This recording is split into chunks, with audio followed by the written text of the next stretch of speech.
AI, two letters you cannot avoid. It's here whether we like it or not. It's our assistant, our artist, and our friend. But underneath this easy access companion, AI is harming our planet. So, here's a question. Is our new friend really our friend, or just another step on the ladder towards climate catastrophe? Welcome to Greenwich and the Environment. I'm Diva Wareing, your host, ready to take you on a journey through the heart of creativity, culture, research, and sustainability at Greenwich. So, whether you're passionate about the planet or just curious about the hidden forces shaping our world, stick around. This is where sustainability meets creativity. Let's get started. With us in the studio today is Neil Saunders. Neil is a senior lecturer in mathematics at City, University of London. His research focuses on geometric and combinational aspects of representation theory, the study of abstract symmetry. He also has interests in music, language, AI, and philosophy of mind. Over the last few years, Neil has been working on demystifying AI for the general public by giving outreach talks, working on a documentary, and a book. Hi, Neil. Hello, Diva. Hello, thank you for coming. Oh, real pleasure. Yeah, here to demystify AI. It's this huge thing that everybody can't stop talking about. And another thing I think that's coming up even after this whole idea of what is AI, is it going to kill us all, is how is it killing the planet, or how is it contributing to, which I guess is something that we're going to get into now. But before we do, can you tell us a little bit about who you are and how you got to this, to developing your book? Oh, well, to how I got into AI is very much like how you got into AI and how everyone else gets into AI, in the sense that it's all around us. It's very, very difficult to avoid it. It's in our computers, it's in our smartphones, it's in our healthcare system, it's in various branches of government. But I I think it's since the explosion of chat AI on the scene, that's really brought the focus into how prevalent and how pervasive AI is in our lives. But for myself, I'm a research mathematician, so I teach mathematics and I do research at a university. And so perhaps on the one hand, to a general audience, it would seem very natural that I'd be very, very interested in AI. And certainly AI has been used quite a lot in research mathematics and engineering and physics and all the sciences more generally. But it has been really interesting to see how, in a sense, some very, very simple algorithms have been very, very effective in these new generative chat models. And so, as you say, it looks like it's a friend, it's a companion. It might look like it's doing all these things, but really it's just a blind algorithmic mechanism going on underneath the hood. And so, part of my work is to say we need to understand that, and we need to appreciate that more so than perhaps we probably are at the moment. And so the demystifying is really trying to say it is in one sense this simple, but on the other hand, it can be very, very effective. And so we should be careful for that reason. Yeah, that's really good. And I guess you you're working on this book now, and why do you think it's so important to have a book, or you're also working on a documentary that speaks to a general public to really explain what AI is, and hopefully that's what we'll do in this podcast episode as well. Why do you think it's super important? Well, it's a product of enthusiasm as well on my part. I've always enjoyed not just the academic side of things, research papers and research conferences and things like this, but I do enjoy teaching. I do enjoy speaking to general audiences. Um, and as you said in my introduction, I'm also interested in things like AI, theory of mind, and the philosophical implications. And um, this is a bit of a circuitous route, but when you're teaching a technical subject like mathematics, there can be a little bit of a mistake to try and make students understand the whole field or the whole topic before you start doing any examples. But in mathematics, almost like uh, piano practice or thing, you have to do the scales and you have to do the rudimentary stuff. And that can seem very, very boring and feel like drudgery. But actually, that stuff's very, very important. You really need to be competent in those things before you can comprehend difficult tasks, or difficult ideas. So in my mathematics teaching, I've always stressed that being competent and proficient in rudimentary tasks is the first step to understanding. And what you see in the AI side of things is these fantastic models, uh, these algorithms, these GPUs. They're so fantastically competent in doing the routine things, and it looks like it's comprehending. But I've borrowed a phrase from a philosopher, Daniel Dennett, who talked about the the the tapestry of biological evolution and all of the species and the varieties of intelligence that is around us. And he describes the non-human species as being competent without comprehending. And I thought that's a wonderful, wonderful phrase. AI is a really competent thing, but it doesn't comprehend anything. And if there's something to be said about what AI shows us about human intelligence, is we can be sometimes more competent first before we actually do comprehend things. Mm. So if you think about the way you learnt your mother tongue, the way you learnt to speak as a baby, no one taught you the grammar, the rules, the past participles and the subjunctives.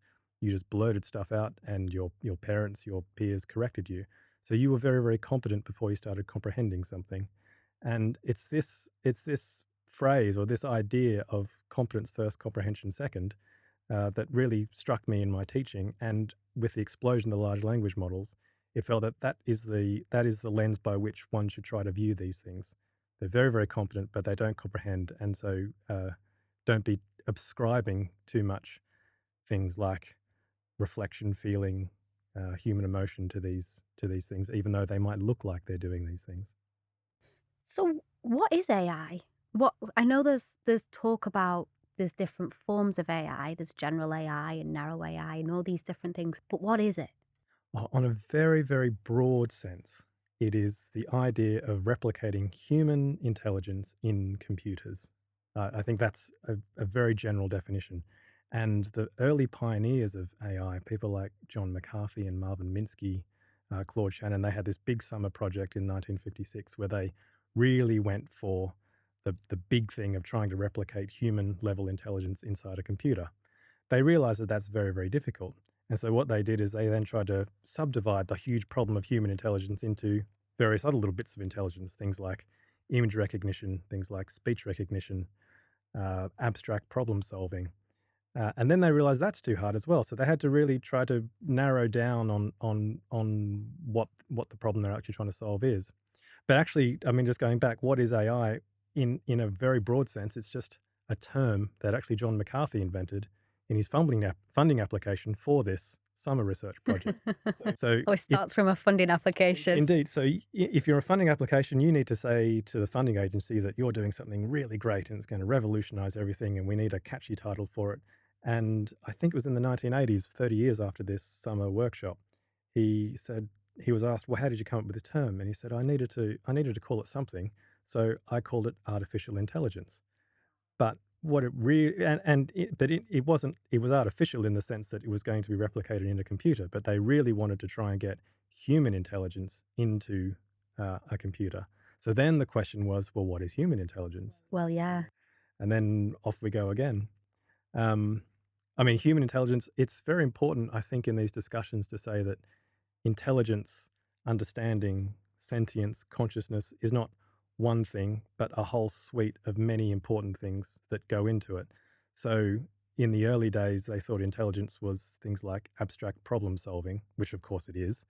And then they tried to program computers to solve abstract problems, like, the I think it's called the cannibals and the missionaries problem. You have missionaries and cannibals on each side of the river. You got them across the other side of the river on a boat, and only the boat can only carry two of them across. And if there are more cannibals on one side than there are missionaries, then the cannibals will eat the missionaries. So on. So that's a nice little brain teaser puzzle, and that was those were the sort of puzzles they tried to program into computers to try and solve. And they try and solve, and they program these rules into the computer. And then the idea of intelligence moved to something like a game of chess or a game of checkers or Go. And they thought, well, if you could get a computer to play really good chess, then that would count as intelligence. And in the 1950s, all the way through to the late 80s, computers were sort of good at playing amateur chess, but not great chess. But then, of course, when Deep Blue came along with its massive capabilities of sifting through so many millions of moves in a second, it could outperform the best chess player of the time, Garry Kasparov. And so the goalposts of intelligence moved from things like uh, playing chess, which looked like it could look like it needed human level intelligence, to something that could be done by a brute force method. And so the intelligence moved somewhere else. Doug Hofstaffer, who wrote the great book Gödelische Bach, who's a great fan of music, Chopin in particular, in 2014 said if computers could compose music to the standard of, say, Chopin or Bach, then that's all over too, because they would have the genius of a human. But music, as it turns out, is very much like chess. It's got patterns. The rules are very, very transparent. It's very, very relatively simple to actually program things like music and chess into a computer. So the goalposts of intelligence keep shifting in a way, but that's not necessarily a bad thing because it shows us that intelligence is not one thing, it's many things. Yeah, and I think as well, like, also this idea of what is human intelligence and what we perceive intelligence to be, not only within a human, like as human beings, but also culturally, individualistically. And then if you broaden that out, it's like if you, for example, I was watching this video about AI, doing some research earlier on, and they were talking about some AI models being like flatworms or bees.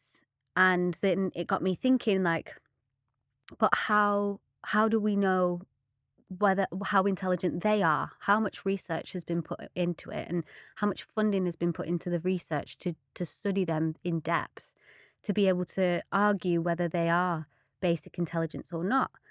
And I think this idea, and it kind of feels like we're sort of human centricizing. That's not a word, but I've made it up. There we are.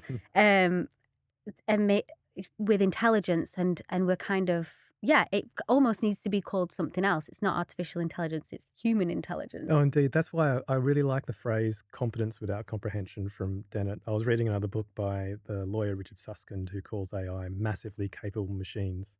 I do like that phrase too because it Yeah. does remove the anthropomorphic language and our anthropocentric view or gravity to these things.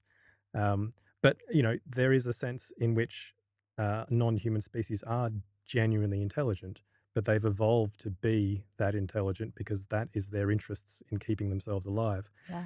This idea of intelligence, it has a great, great philosophical tradition. I guess the first one was Descartes in his Meditations, uh, uh, or sorry, his Discourse on Method in Book 5, where he says, "How would we know if an automaton, that's the language of the day, automaton is like a clock or a little machine. How do we know it's intelligent?"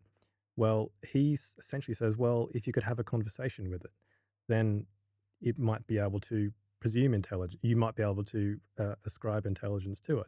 But even there, he was wary by saying, well, look, it could blurt out words, but it wouldn't feel the meaning of the words like men do. I think he uses the phrase "simple-minded men." Um, but that was Descartes, and that sounds a little bit like the Turing test. So you fast forward to the 20th century, just after the Second World War, Alan Turing, who wrote a great paper called "Computational Machinery and Intelligence," describes his imitation game, and that was the idea where you had to convince. It was a parlor game, and I think by sort of slips of paper, you would be communicating with a person, and you had to decide whether that was a man or a woman by the answers. And that imitation game then became the Turing test, and the Turing test evolved to if you're having a chat with an entity via text on a computer, and you can't tell the difference whether those are computer generated answers or human generated answers, then he says the computer is passing the Turing test. So, this idea of language, the idea of an entity being able to speak back to you and having a conversation with it, was the litmus test for many, many years or decades in AI research. And there were many prizes like the Loebner Prize for the best chatbot um, that could convince judges that they were human and not computers. And of course, that was all pre-generative AI models, and so the arrival of ChatGPT uh, then uh, encouraged a whole slew of headlines saying ChatGPT has now passed the Turing test. But almost like the intelligence for the intelligence goalpost for chess. You thought you had to be really intelligent to play chess. Well, actually, you just need a lot of compute power. Mm.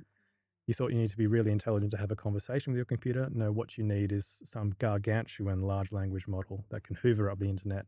And this is not quite right to say it as just predicting that word, but it's sort of, you can have that analogy just by uh, predicting the next word at scale.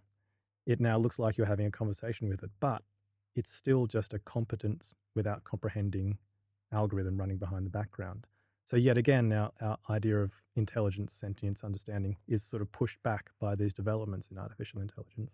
And it sounds almost as well a bit like it's kind of um, the way that we as human beings are programmed in our evolutionary is to find community and to find messages. Like it makes me think of a study that they did in in the 1930s where there was like a person that they was filming just their face and the actor was told be like expressionless, and then they had the group of audience members or whatever, and they each attributed different emotions to this person, and the person they just their face stayed the same. I think it's quite famous, but I can't remember the name of it.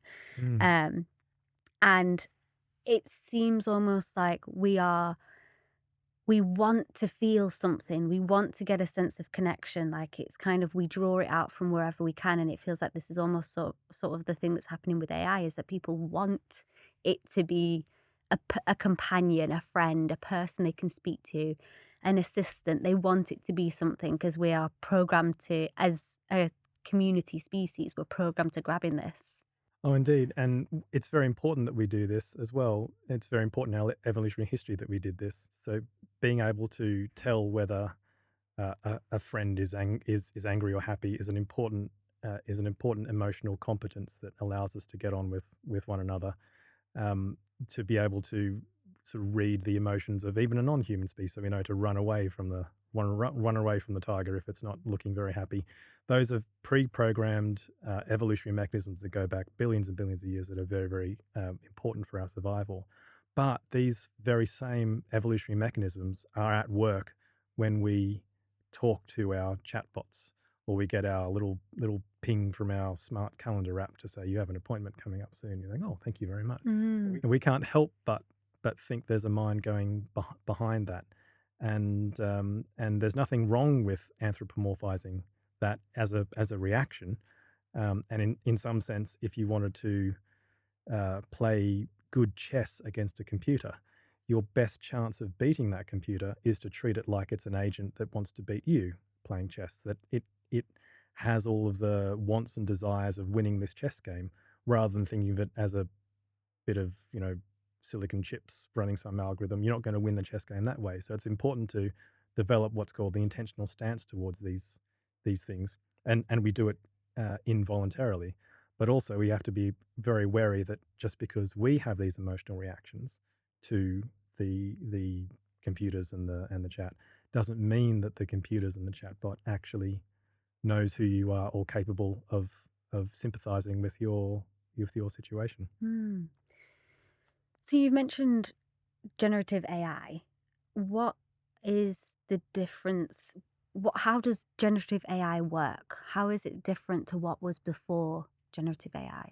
All right. Well, the the AI before took many different forms. So when we talk about artificial intelligence, we're not talking about one thing. We're talking about many things. And generative AI, if you can sort of imagine concentric circles with AI sort of being the big circle, inside that you've got machine learning.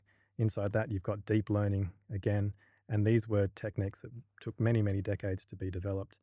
The AI before, let's say, ChatGPT or the generative models had many names such as expert systems or connectionist networks, uh, intelligences where explicit rules were programmed into the computer before it would run, and uh, and it would never, in a sense, generate anything new.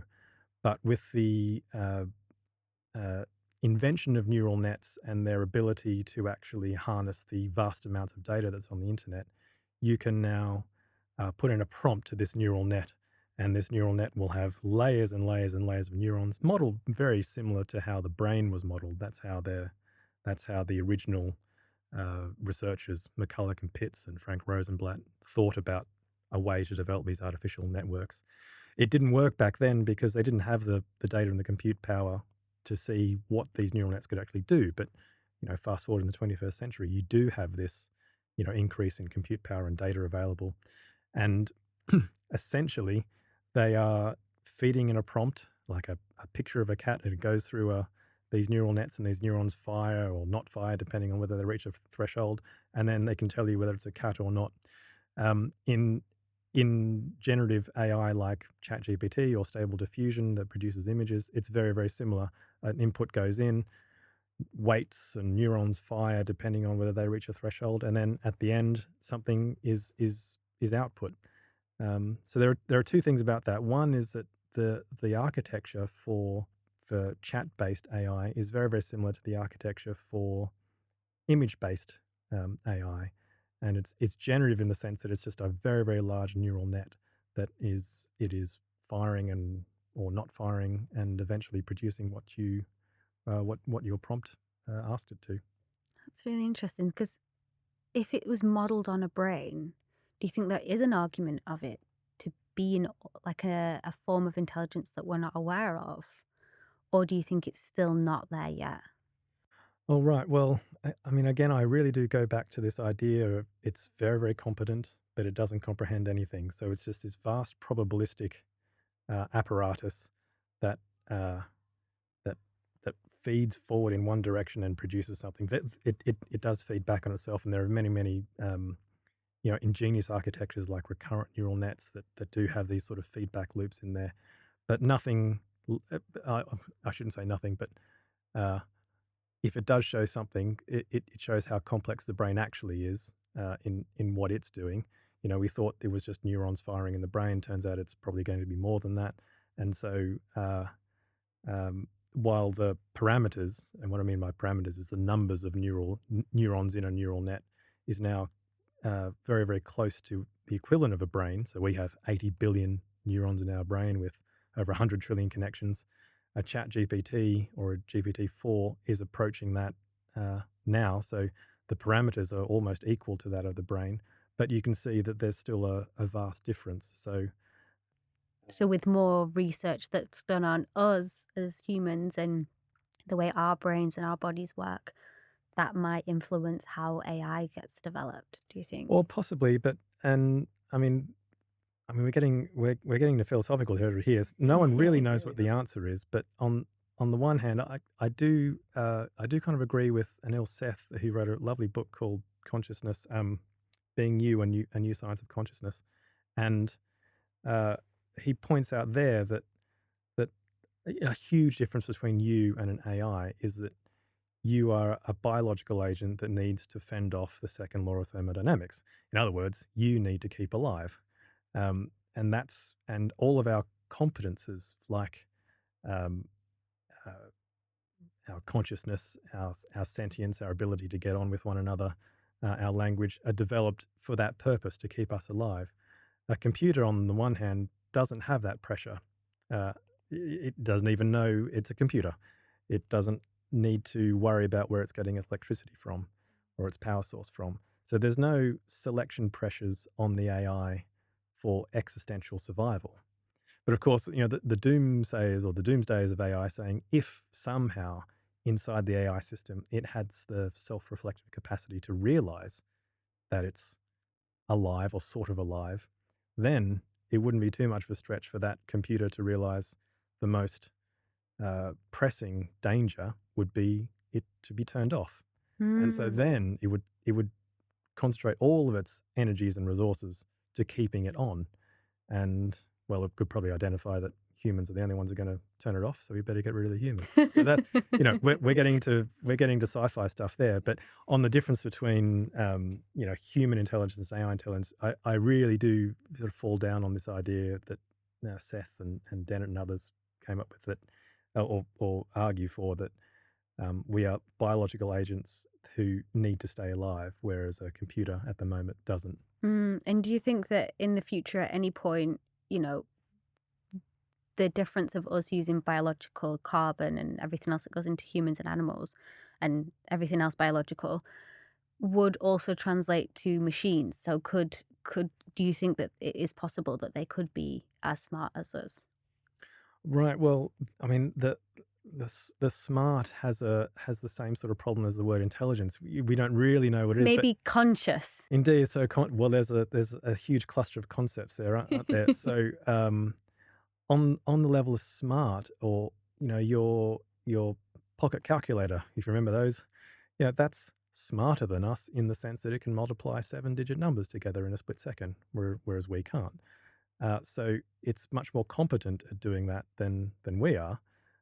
But no one would ascribe intelligence to it. It's just a pocket calculator.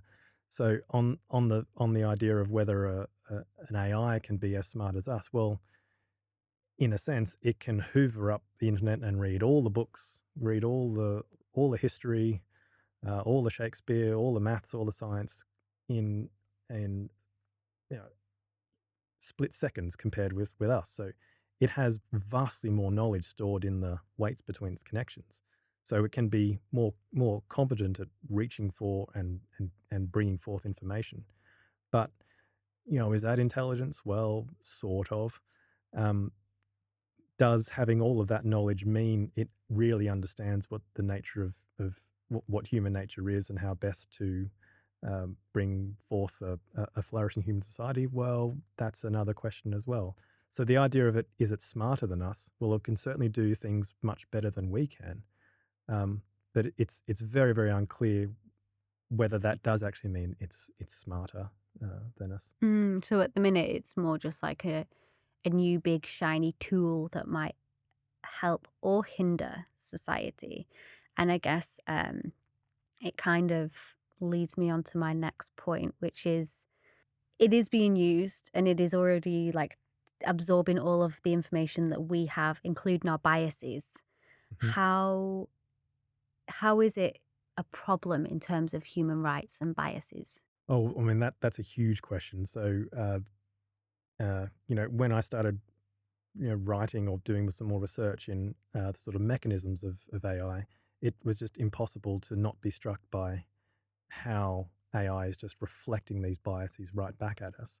And that does feed back into the evolutionary point of a competent system without comprehension, because you see shortcuts in machine learning just as you see shortcuts in biological evolution all the time. So, I mean, one particular example is the uh, example of the Amazon training an AI on their best 100 workers' CVs and then wanting to use that as part of the hiring process. So what they did is they train an AI up on these CVs and then try to use that in the hiring process.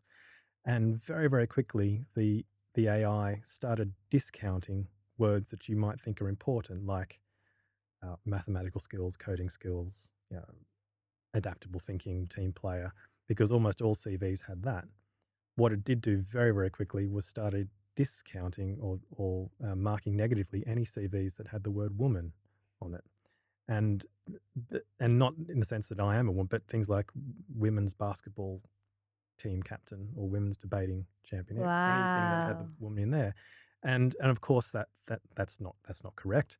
But the AI didn't know anything about this. It was just given a bunch of data in a string of a long vector, which is just a list of numbers. So it has no idea from the representation of this information what a best worker is, what a woman is, what uh, computational skills are.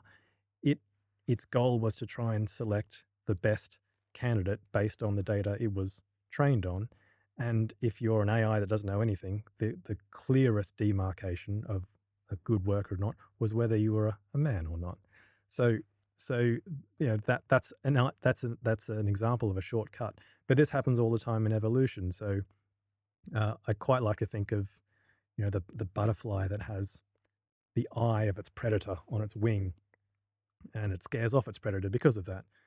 Not because, so if you're the butterfly being chased by a predator, well, you can try to outrun the predator, which is very, very expensive evolutionary. You could try and fight the predator, which is probably not going to work terribly well for you, or you can try a shortcut, which is to trick the predator into thinking that you are your predator's predator, and so it would run away. So there's a lovely little shortcut that evolution has found, and these sort of shortcuts happen all the time in machine learning, particularly on this kind of hoover up all the data and just try and let the program run after that.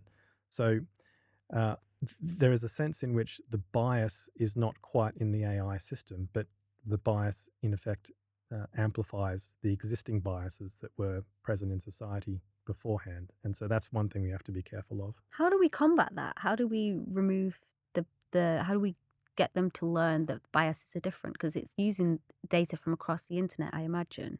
Oh, well, indeed. So, I mean, there's a sense in which the whole internet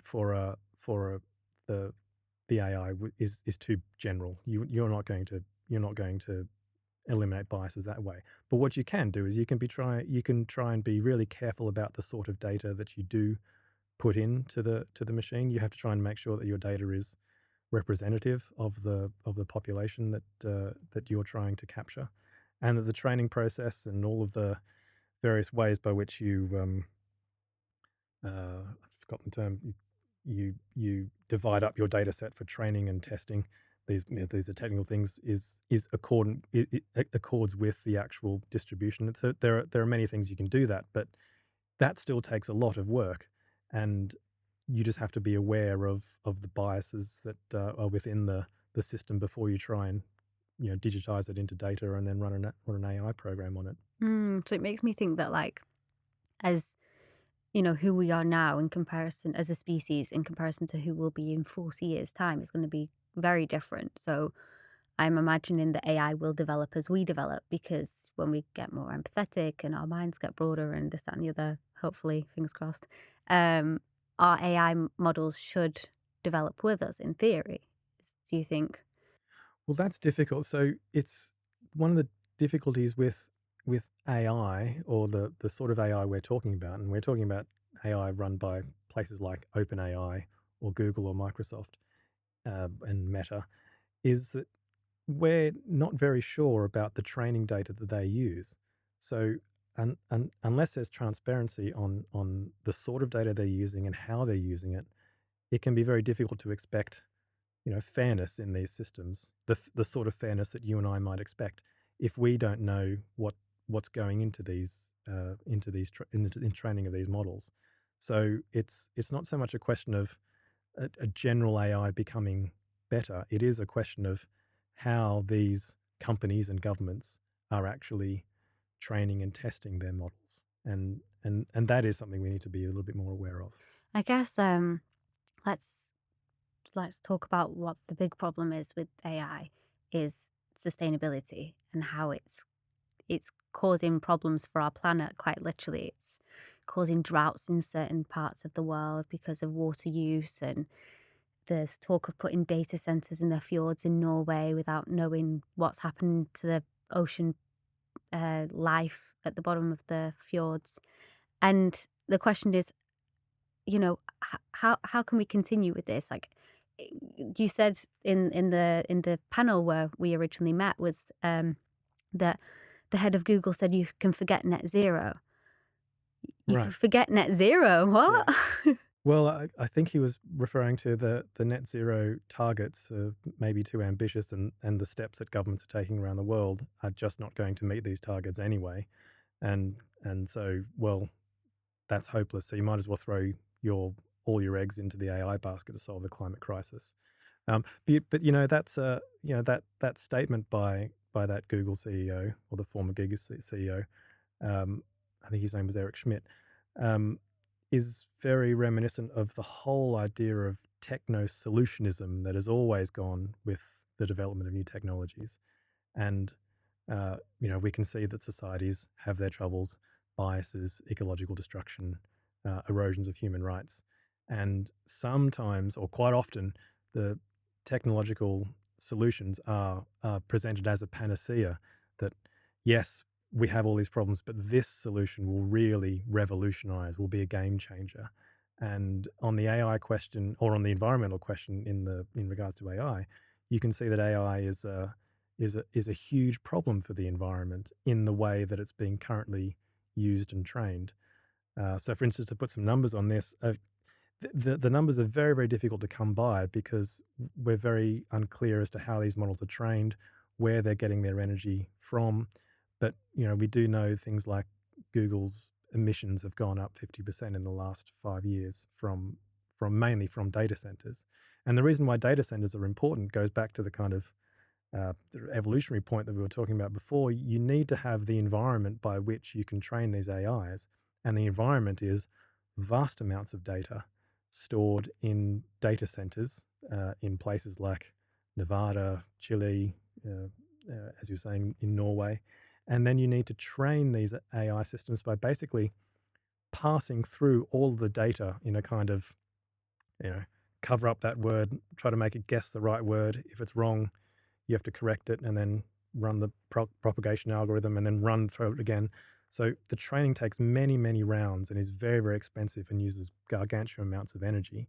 And you just need these data centers to train these. So this these original numbers, which are still used today, because that was in 2019, this paper by Emma Strubel and colleagues tried to look at the carbon footprint of what was called a natural language processor, which you can kind of think of as a pre-ChatGPT thing.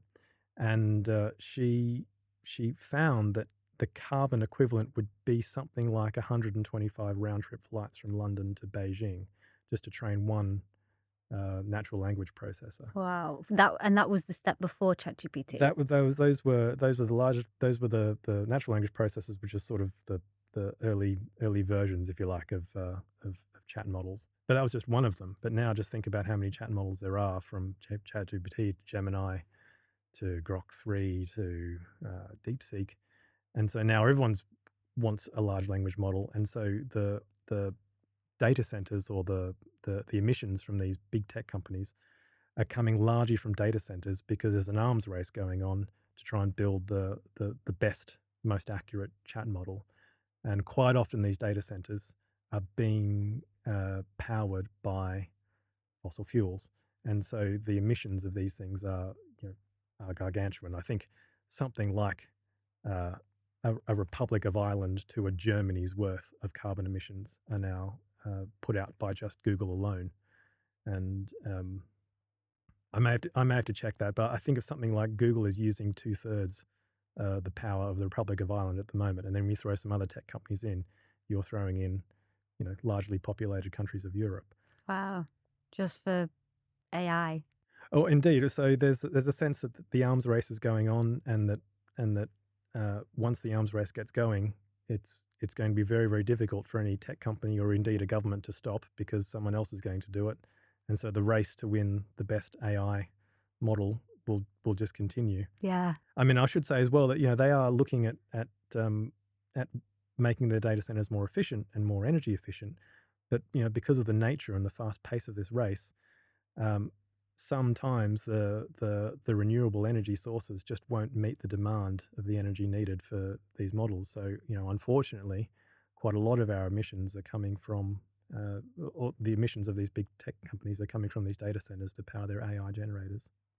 And I've heard as well that that part of Trump's drill baby drill is also because they need oil to fuel these data centers for big tech. Oh, It's indeed, yeah. Yeah, it's not for giving working people jobs, it's for big tech.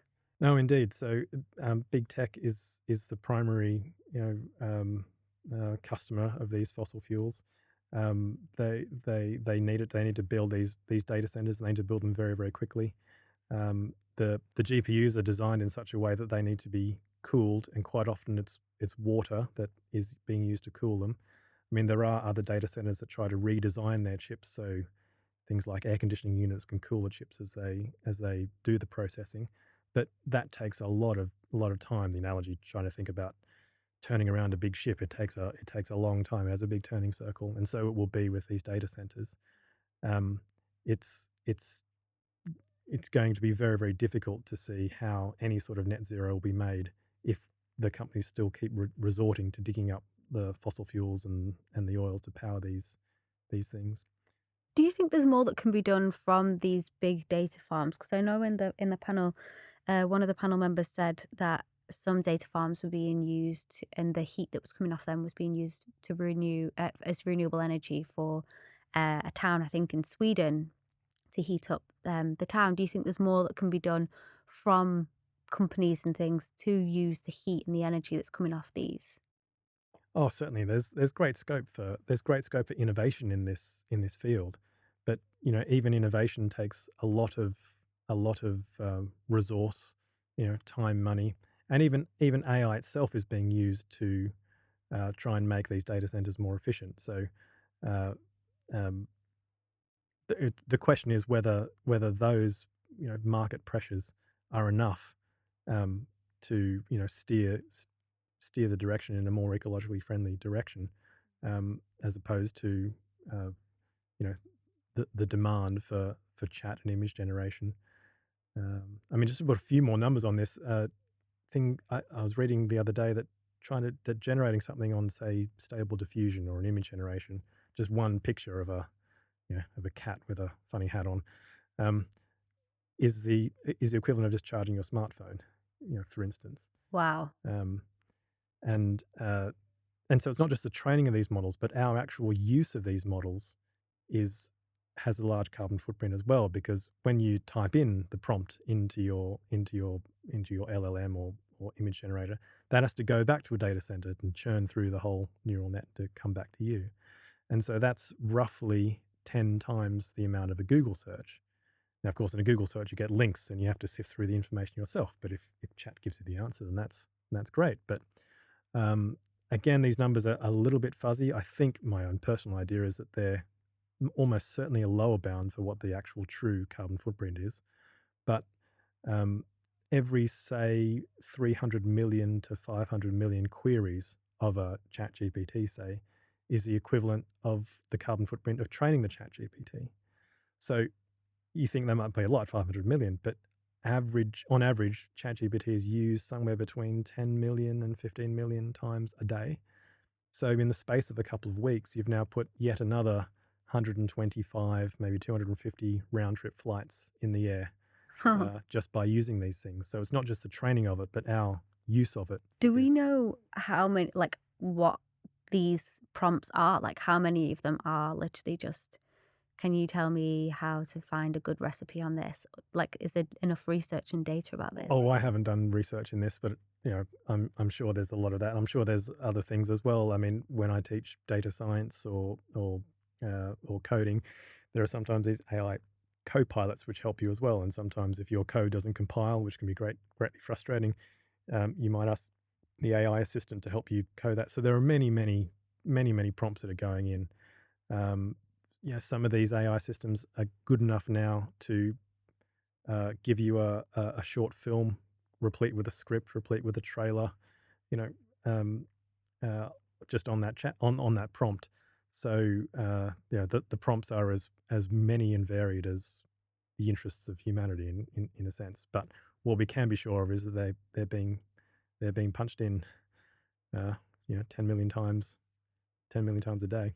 I have a personal, like, flight emissions that I try to stick to every year.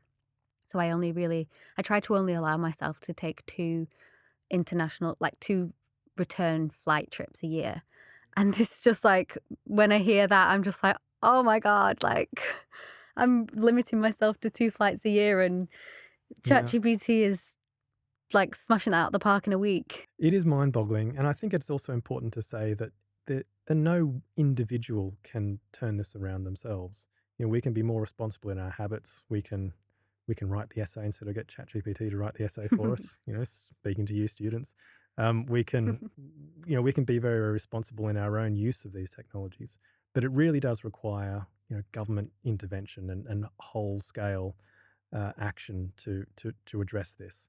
And so, in a sense, the numbers are daunting and very, very um, uh, displeasing and even depressing. But it is important that you personally are not responsible or don't bear all the responsibility, but we collectively bear responsibility, and we can change things if we have the will to. Do you think that, I mean, AI is basically a genie in a bottle, and it's out now. It's hard to put it back into the bottle. How do we move forward with AI in a environmentally conscious way? Well, that's very interesting. I mean, the genie in the bottle analogy is interesting. I more think of it like a Pandora's box or a Pandora's jar. You know, she was given this box, and curiosity meant that she opened it, and when she opened it, out came, you know, death, famine, war, greed, and so on. And once it's out, you know, it is generally out. Um, the I think there are maybe two things, and so I know we've been quite pessimistic about AI or pessimistic about its consequences, but there's still some uh, great things and many things to be hopeful about AI. So, for instance, many of the uh, trial drugs that are now going um, into their trials have been come about by AI, not the large language models that we perhaps more familiar with, but things like super duper pattern recognizers to spot uh, or to discriminate between the various molecules that the scientists are interested in. Yeah, that's very very hopeful. You can hear from my accent that I'm Australian, and we have bushfires, wildfires. I was seeing a report in the summer in Australia, that they're using AI to try and model how fires spread, and so when a wildfire does break out, they can be more proactive in trying to contain it and put it out instead of reactive, which is, you know, unfortunately quite is the reality of trying to fight these things. I was looking at AI for cleaning up water supplies, things like being able to model where all the microplastics might converge in a particular part in an ecosystem, and where direct intervention can, you know, remove these microplastics before it gets into, you know, other parts of the water system and minimize marine damage. So there's many, many ways in which we can be hopeful and wish for development in AI to continue. But I do kind of think of it should more be like a heavy machinery or a specialist technology that experts in the field are going to be using, you know, for the betterment of humanity, not just for a democratization of chat and you know and fake news and the rest of it, and all the horrible things that we see. So if we can collectively come together and say, you know, AI is very very important. It's here. It's not going away. But if we can use it for these purposes, and have trust in our governments and our institutions to use it well, then, you know, there is scope for, you know, for a better life with AI. And always it should be thought of, for me, again, to pinch a Dennett phrase, it's always a nifty and smart tool. It's not an artificial person, right? It's just a tool, not a colleague. And so we view it like that, then our relationship with the technology can be better. Can you tell us a little bit more about your book and the documentary that you're working on? Oh, right. Well, the documentary came from actually some seed funding when I was still here at the University of Greenwich, to try and give these outreach talks, to try and convert these outreach talks into something more substantial. And what I've done is I've interviewed scientists who use AI in their work. I've interviewed some philosophers to uh, answer some of the questions that we've been talking about today, about could these things be sentient? What does that mean? What does creativity mean? How does the way we use language differ from how an AI uses language? And I'm just trying to uh, put a whole raft of ideas into this documentary, just to give people a tool and resource on how to think of AI. I'm interviewing an Olivier winning playwright soon. I'm very excited about that. Um, and well, hopefully the documentary will be out soonish. The book will take a little bit longer. I've Mhm. just finished the second chapter of it, and my deadline is the end of the year, so I need to keep writing. So next year, watch this space for the book. Indeed. Well, that's great, and I'm really excited, and I want to see the documentary when it comes out. So please do send it over. Um, this We're kind of getting to the end of our conversation, and this is a question that we ask all of our guests. Um, is that I feel like this vision of the future, so this idea of what the future will be, is quite negative. Um, I think that we have this idea of lots of fires and famines and everything else. And I kind of, when I had this idea, wanted to develop a different world so that people can imagine what a hopeful 2050 could look like and see it? Because I feel like before we do it, we have to imagine it. So, what would be your hopeful vision of 2050? Oh, it's really interesting. Just going back to the Pandora's box thing, it unleashed all of the horrible things, the famines, the wars, and so on. But there was one thing that was left in the box, and that one thing, of course, listeners will remember, was hope. And so hope is still in the box, so it needs to be released out of the box like everything else. And there is a sense in which hope and optimism is our only choice for 2050. There's things can be bad, but no matter how bad they are, our default position must be optimism and hope. And so a good 2050 it would be looking back to say, we saw what AI was, we saw how uh, bad actors were using it, we saw how the dangers that it could pose. And what we actually did was we told our governments, we told our big tech organizations that no, we want it to be used for these purposes: medical research, uh, helping out with the environmental problem, working out how better to distribute the finite resources that we have on this planet, and really thinking about what it does mean to live a good and flourishing life in the human sense of the term. And a good hopeful or a good vision for 2050 would be that we thought about these things and we acted and it worked. And that's a wrap for today's episode. This podcast is brought to you from the Creative Futures Research Centre and the Sustainability Development Unit at the University of Greenwich. So, from all of us here, see you next time.